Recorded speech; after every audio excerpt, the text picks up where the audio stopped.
tayong lahat ng mga bansa at bayan, sapagkat dakilang kalooban at ang katotohanan ng Panginoon.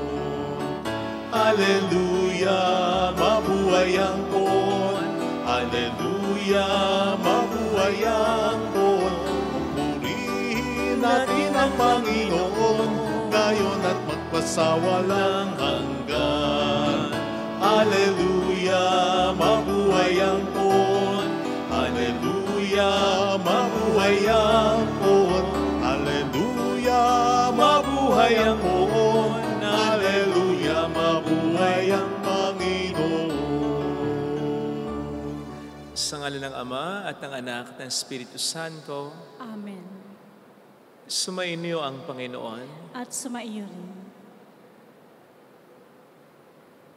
Ialay po natin ang misang ito para sa karangalan ng ating mahal na ina, mahal na Bira ng Lasalet. Hilingin natin ang kaniyang panalangin upang tayo maging marapat sa misa, halin at magsisimuna para sa ating mga kasalanan. Tayo pong lahat, inaamin ko sa makapangyarihang Diyos at sa inyo mga kapatid, na lubha akong nagkasala sa isip, sa salita at sa gawa, at sa aking pagkukulang. Kaya sinasamo ko sa mahal na Birheng Maria, sa lahat ng mga anghel at mga banal, at sa inyo mga kapatid, ako'y panalangin sa Panginoong ating Diyos.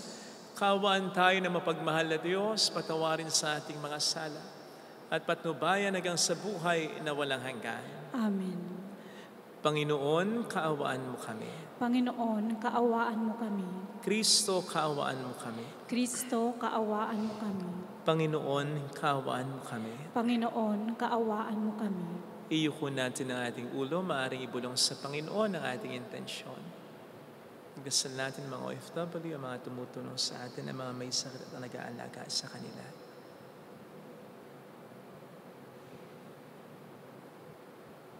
Manalangin tayo. Ama naming makapangyarihan, gawin mong ang ginanap naming Pasko ng pagkabuhay ay maisaloob namin at maisakatuparan sa pagtataguyod mo sa pamamagitan ni Jesucristo, kasama ng Espiritu Santo, magpasa walang hanggan. Amen. Ang salita ng Diyos mula sa mga gawa ng mga apostol. Pagdating namin sa Roma, si Pablo'y pinahintulutang umupa ng sariling tirahan, kasama ang isang kawal na pinakatanod niya. Makaraan ng 3 araw, inanyayahan ni Pablo sa isang pulong ang mga panohing Hudyo sa lungsod. Na magkatipon na sila, sinabi niya, "Mga kapatid, bagamat wala akong ginawa laban sa ating bansa o sa mga kaugalian ng ating mga ninuno, hinuli ako sa Jerusalem at sinakdal sa kinatawan ng pamahalaang Romano.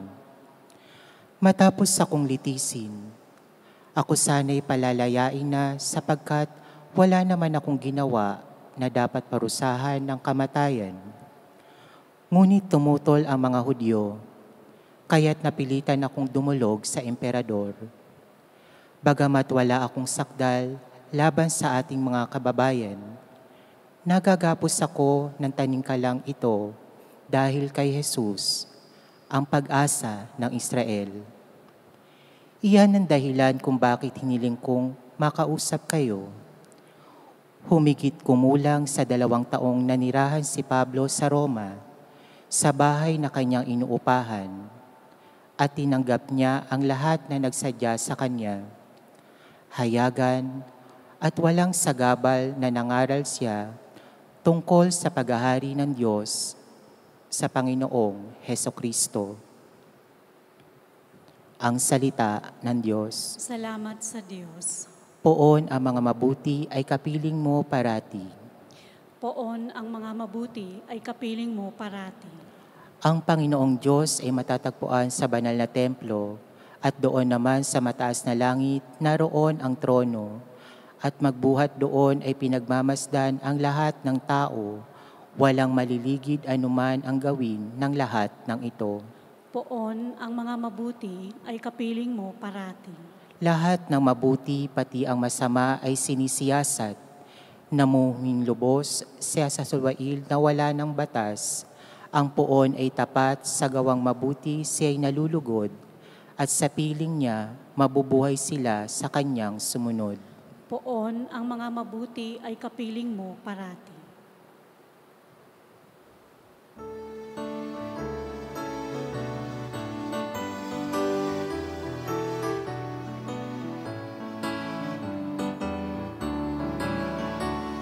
Alleluia, Alleluia, Alleluia.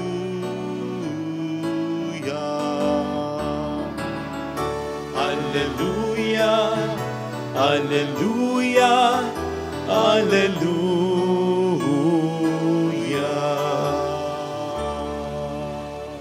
Sumainyo ang Panginoon. At sumaiyo rin. Ang mabuting balita ng Panginoon ayon kay San Juan. Papuri sa iyo, Panginoon. Noong panahong iyon, lumingon si Pedro at nakita niyang sumusunod ang alagad na minamahal ni Jesus. Iyaong humilig sa dibdib ni Jesus nang sila'y naghahapunan at nagtatanong, Panginoon, sino po ang magkakanulo sa inyo? Nang makita siya ni Pedro, tinanong nito si Jesus, Panginoon, ano po naman ang mangyayari sa taong ito? Sumagot si Jesus, kung ibig kong mabuhay siya hanggang sa pagbabalik ko, ano sa iyo? Sumunod ka sa akin. Kumalat sa mga kapatid ang balitang hindi mamamatay ang alagad na ito, bagamat hindi sinabi ni Jesus na hindi siya mamamatay, kundi kung ibig kong mabuhay siya hanggang sa pagbabalik ko, ano sa iyo? Ito nga ang alagad na nagpapatotoo tungkol sa mga bagay na ito. Siya rin ang sumulat ng mga ito at alam nating tunay ang kanyang patotoo. At marami pang ginawa si Jesus na kung susulating lahat, inaakala kong hindi magkakasya kahit sa buong daigdig ang mga aklat na masusulat. Mga kapatid, ang mabuting balita ng Panginoon. Pinupuri ka namin, Panginoong Hesukristo. Welcome sa Our Lady of Lasalette Quasay Parish kung saan ayos lang umiyak at samahan tayo ng mahal na ina sa pag-iyak at sa pagdarasal upang maging maayos ang lahat. Ang atin pong pagbasa sa Ebanghelyo ngayon ay karugtong ng pagbasa sa Ebanghelyo kahapon. Kaya nga po mainam na balikan muna natin yung sinundan nito para mas mailagay natin ito sa tamang konteksto. Nauna po rito, kahapon, kung natatandaan po ninyo ay ipinahayag ni Kristo kay Pedro ang kanyang magiging misyon at kung papaano niya mapaparangalan ng Diyos sa pamamagitan ng kanyang kamatayan. Now, immediately after that, ay yung eksena sa ating mabuting balita na napakinggan kung saan tinanong naman ni Pedro si Kristo kung anong mangyayari kay Juan. Alam po ninyo, mahirap maisip, matunton kung anong motibasyon ni Pedro sa tanong na ito. Kung siya ba ay curious lang kung ano mangyayari kay Juan, kung siya ba ay concerned lang kay Juan, o kung siya ay naiinggit kay Juan. Mahirap pong malaman kung ano sa tatlong ito ang motibasyon ni Pedro sa kanyang pagtatanong kay Kristo kung hindi sumagot si Kristo.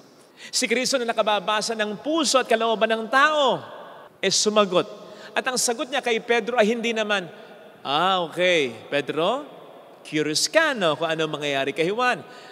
Pedro, concerned ka lang kay Juan, ano? O sige, sabihin ko sa hindi ganon. Hindi ganon ang naging tugon ng Panginoon. Kaya maliwanag na nababasa niya ang kalooban ni Pedro. Hindi concern ang kanyang motibasyon. Hindi curiosity ang kanyang motibasyon. Kundi ano? Inggit. Tingnan po ninyo ang sagot ni Kristo kay Pedro. Kung ibig kong mabuhay siya hanggang sa pagbalik ko, ano sa'yo? In other words, anong pakialam mo? Tindi, di ba? Kasi nga, naiinggit si Pedro. At ayaw yun ni Kristo. Ayaw ng Panginoon, naiinggit tayo. Dahil ubos ang ating panahon sa pagtatanong kung ano mangyayari sa buhay ng may buhay. Samantalang meron tayong sariling buhay. Hindi ko naman po sinasabing wala na tayo ng pakialam sa iba. Pero kung makikialam tayo, yung tutulong tayo, yung magmamalasakit tayo, pero hindi yung makikialam tayo dahil maiinggit lang tayo. Sigurado naman mo ang epekto ng inggit, di ba? Lungkot, galit, tampo sa Diyos, hinanakit, which are very debilitating. Nakapagpapabagal yan, nakapagpapahina yan, nakamamatay din yan. Sabi ko nga kanina, meron din tayong sariling buhay na dapat gumana. Meron tayong mga sariling blessings na dapat i-enjoy natin. At meron tayong sariling mga misyon na dapat natin gampanan. We could be running out of time. Kaya masasayang ang lahat ng ito kung paghiharian ng inggit ang ating kalooban.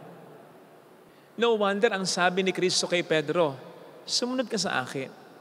Na para bang mag-focus ka sa akin at sa misyon na binigay ko sa iyo. Huwag mong pakialaman ang ibang tao. May sariling misyon ka. Imagine po kung hindi ito sinunod ni Pedro. Kung paulit-ulit niya ikukumpara ang kanyang sarili kay Juan. Sige nga, makapag-focus kaya siya? Magawa kaya niya yung mga nagawa niyang maganda para sa ating inang simbahan? Mapanguluhan kaya niya ng maayos ang mga alagad?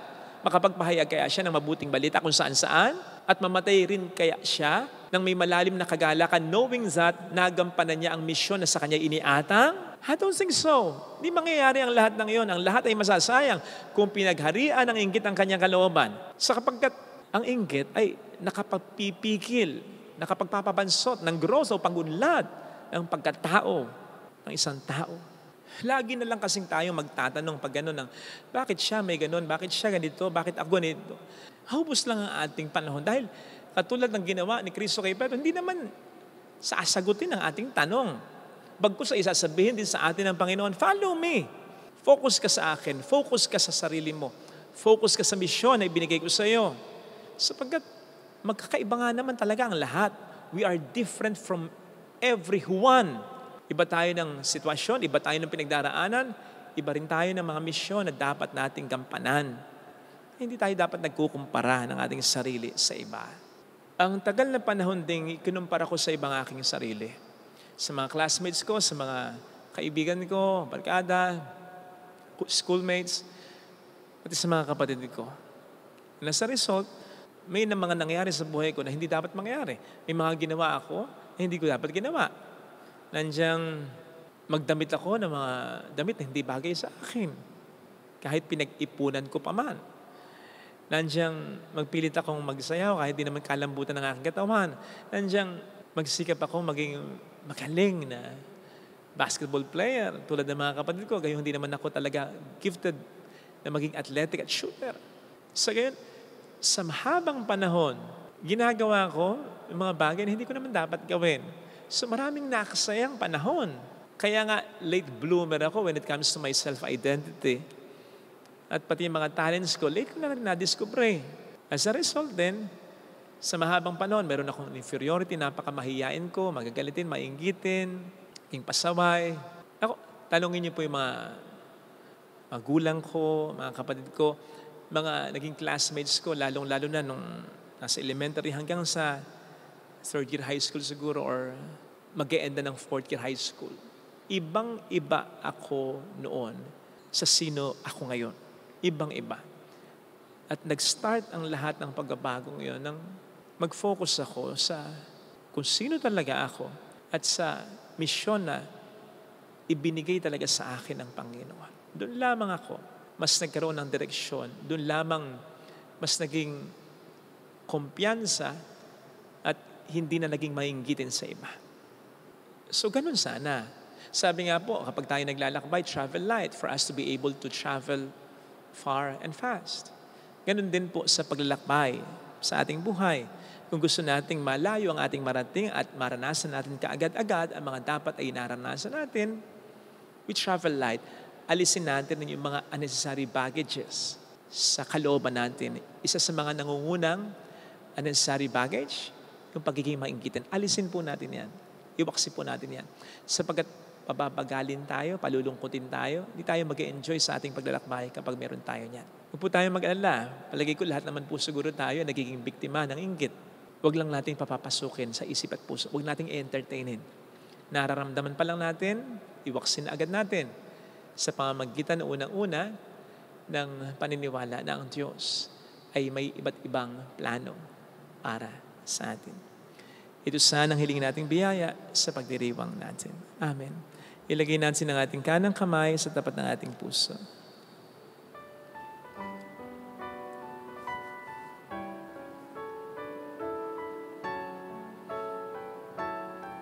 Awitin natin. Alam kong may magagawa ang Diyos.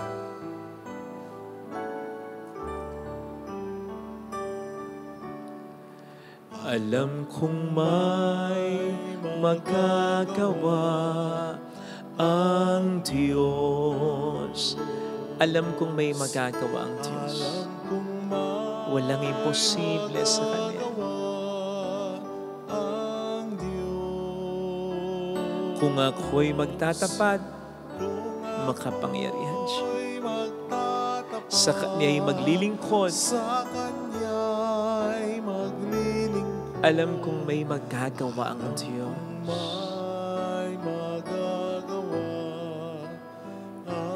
Alam kong diringgin ng Diyos ang samuko. Salamat, Panginoon. Sapagkat mahal niya ako. Alam kong diringgin ng Diyos ang samuko. Alam kong diringgin ng Diyos Sapagkat alam mo ang pinagdaraanan ko. Kung ako'y magtatapat, sa Kanya'y maglilingkod. Alam kong diringgin ng Diyos ang samuko. Pikit natin ang ating mga mata, Panginoon, manuot nawa sa isip at puso ko na ako'y anak mo, na ako'y mahal mo. Na kung nabibless man ang ibang tao sa paningin ko, ganun din naman, ibibless mo rin ako. At iba't iba ng biyayang pinagkakaloob sa bawat tao.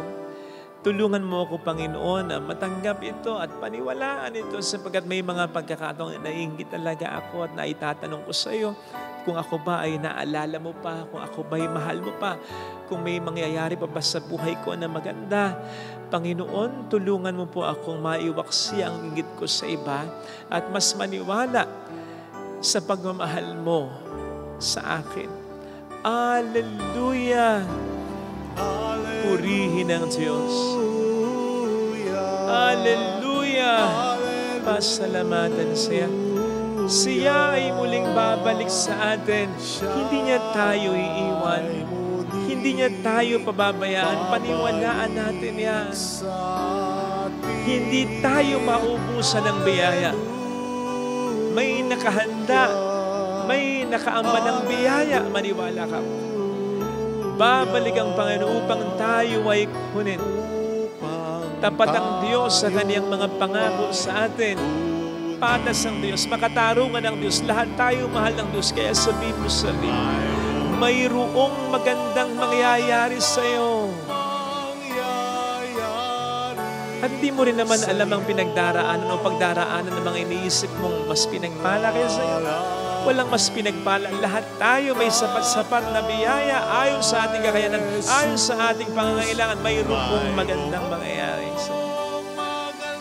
Huwag mong kainggitan ng meron sa iba na wala ka sapagkat kung kailangan mo yun, dapat meron ka rin noon. Kung hindi sa iyo, ibinibigay ng Panginoon, hindi mo kailangan yun. May iba kang kailangan. At yun ay alam, ibibigay ng Panginoon. Papuri sa Ama at sa Anak sa Espiritu Santo. Kaparanan sa unang-una, ngayon, magpakailanman at magpasawalang hanggan. Amen. Pag-aalay.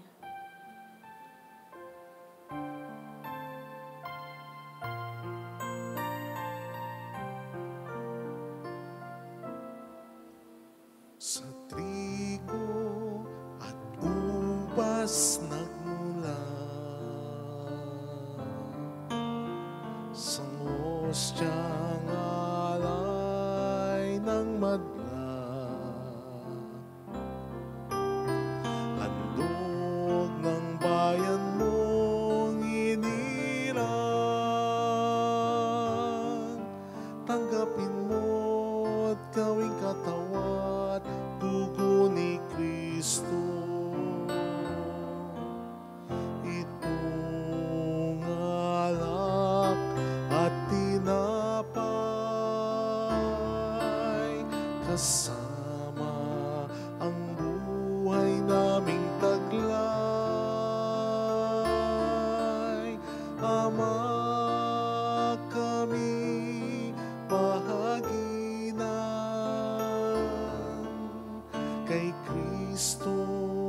sugo mong hirang.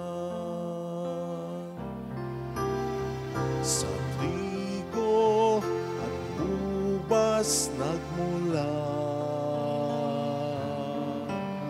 sangos siyang alay ng madla. Handog ng bayan mong inirang,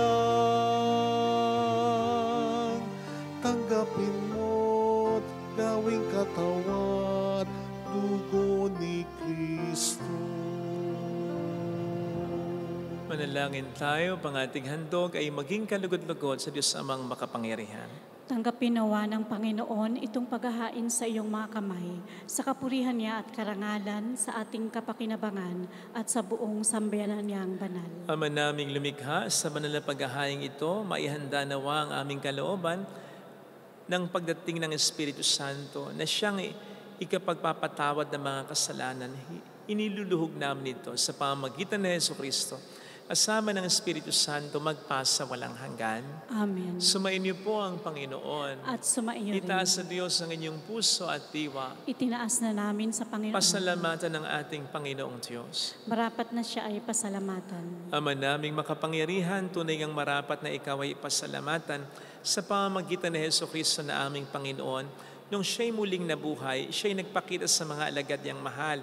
Samantalang siya'y kanilang kapisan, siya'y umakyat sa kalangitan. Sa kanyang pagluklok sa kanang kamay mo, kaming mga kapwa niya'y di rin iba sa iyo. Kaya kaisa ng mga anghel na nagsisiawit ng papuri sa iyo ng walang humpay sa kalangitan, kami nagbubunyi sa iyong kadakilaan. Santo, Santo, Santo, Panginoong Diyos ng mga hukbo, napupuno ang langit at lupa ng kadakilaan mo. Osana sa kaitaasan. Pinagpalang na parito sa ngalan ng Panginoon. Osana sa kaitaasan. Ama naming banal, ikaw po ang bukal ng tanang kabanalan, kaya't sa pamamagitan ng iyong Espiritu, gawin mo pong banal ang mga kaloob na ito upang para sa amin ay maging katawan at dugo ng iyong anak na aming Panginoong Jesucristo. Bago niya pinagtiis ang kusang loob na maging handog, ginawakan niya ang tinapay, pinasalamatan kaniya, pinaghati-hati niya iyon.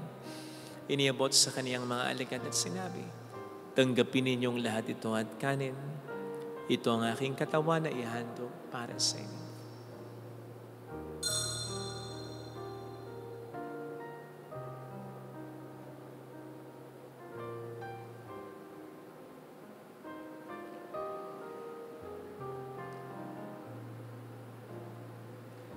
Gayun din naman ang matapos ng hapunan, nawakan niya ang kalis, muli kaniyang pinasalamatan.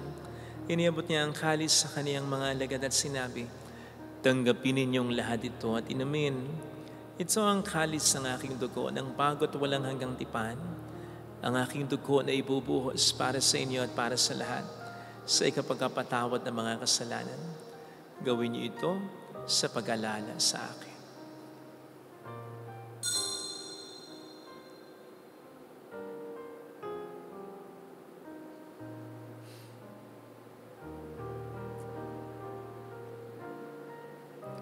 Ipagbunyi natin ang misteryo ng ating pananampalataya. Si Kristo'y namatay, si Kristo'y nabuhay, si Kristo'y babalik sa wakas ng panahon. Ama, ginagawa namin ngayon ang pag-alaala sa pagkamatay at muling pagkabuhay ng iyong anak, kaya inialay namin sa iyong tinapay ng buhay at ang kalis ng kaligtasan.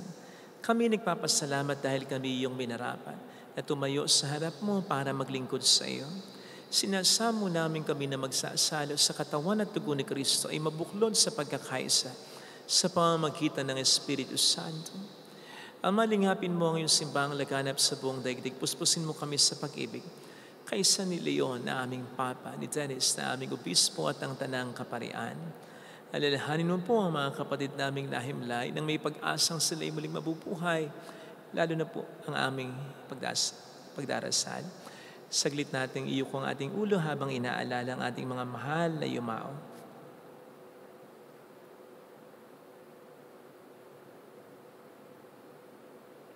Kaawaan mo sila at patuloyin sa iyong kaliwanagan. Kaawaan mo at paging tapatin kaming lahat na makasalo sa iyong buhay na walang wakas.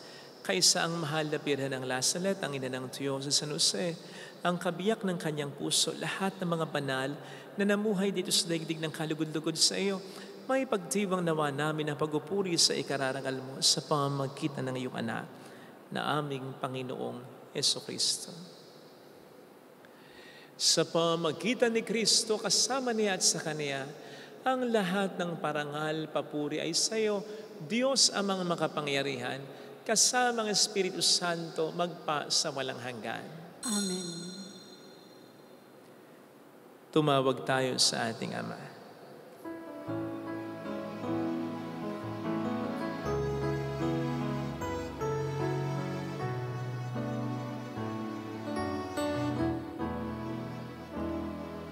Ama namin, sumasalangit ka, sambahin ang ngalan mo, mapasamin ang kaharian mo, sundin ang loob mo dito sa lupa para nang sa langit. Bigyan mo kami ngayon ng aming kakanin sa araw-araw, at patawarin mo kami sa aming mga sala, para ng pagpapatawad namin sa nagkakasala sa amin.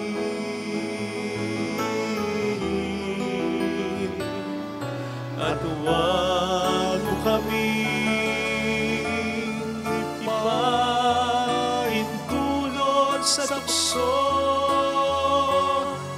at ihadya mo kami sa lahat ng masama.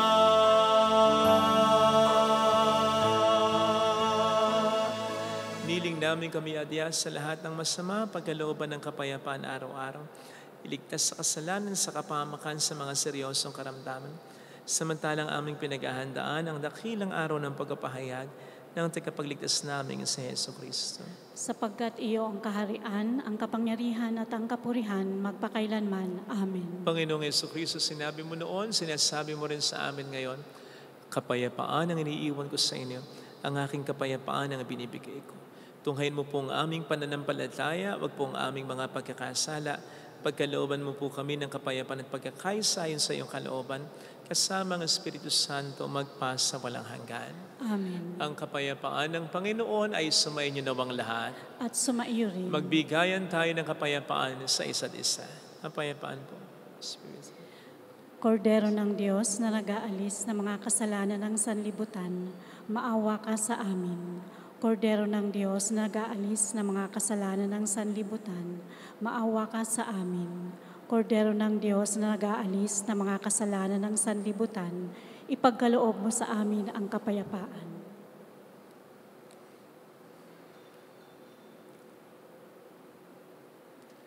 Narito sa harap natin ng Panginoon ang ating buhay at kaligtasan. Mapapalad tayong inaanyayahan.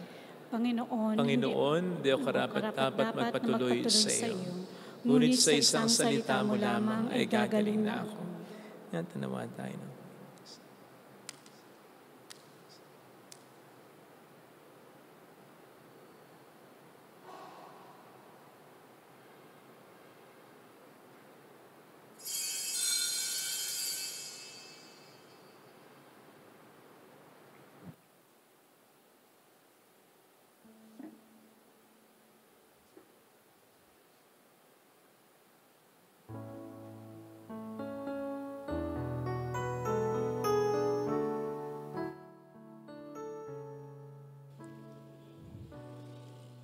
Panalangin para sa espiritual na pakikinabang.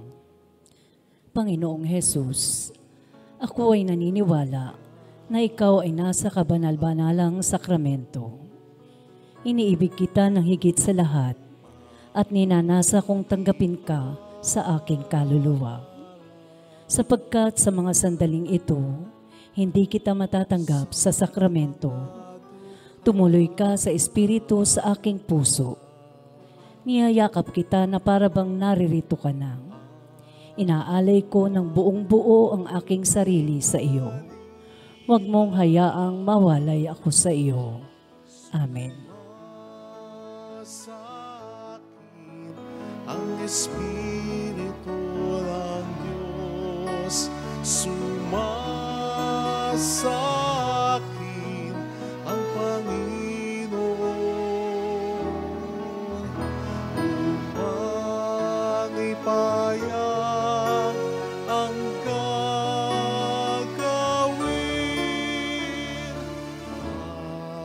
at iligtas ng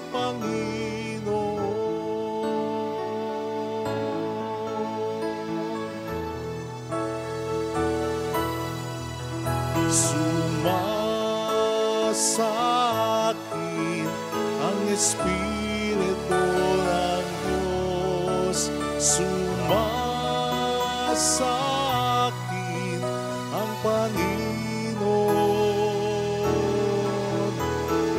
upang ipayag ang gagawin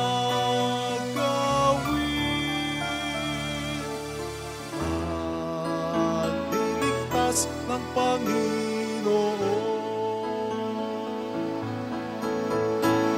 Pagliligtas ng Panginoon.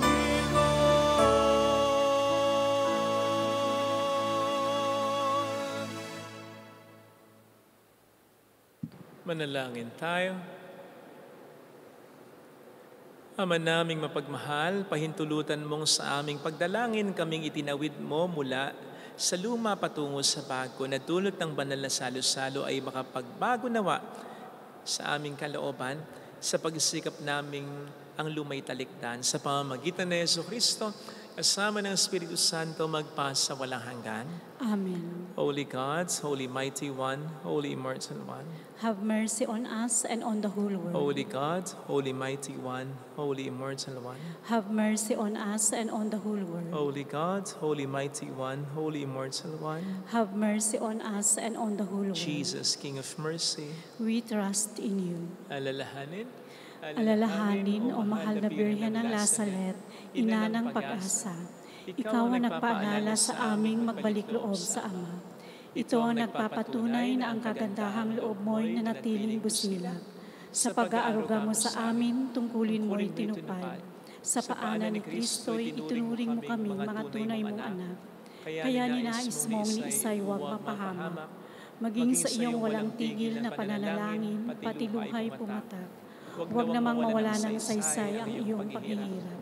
Hiling nawa namin sa iyo o aming inang liyag, na matapos ang pakikibaka namin sa mundong ito at sa pananatili naming tapat kay Kristo, sa kapurihan mo'y makibahagi kaming ganap, upang kung nasaan ka ngayon ay maparoon din kaming lahat, at ang kaganapan ng kaluwalhatian ng Diyos Amay tuluyang matupad, siya nawa. Mahal na Birhen ng Lazaret, tagapagkasundo ng mga makasalanan.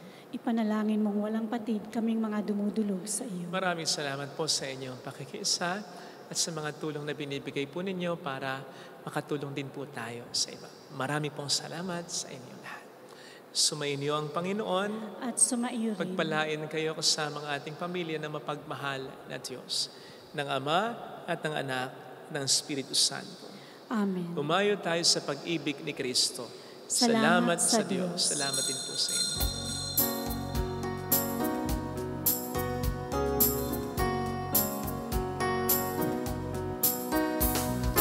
On this day, O Mother of our Lord, we sing you praise for lighting up our way. Your tears did soften up the hearts of men, and they still do today. May our love for you bring comfort in your pain.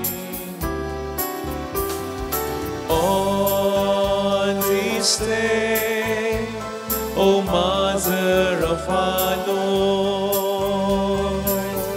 We sing you praise for lighting up our way.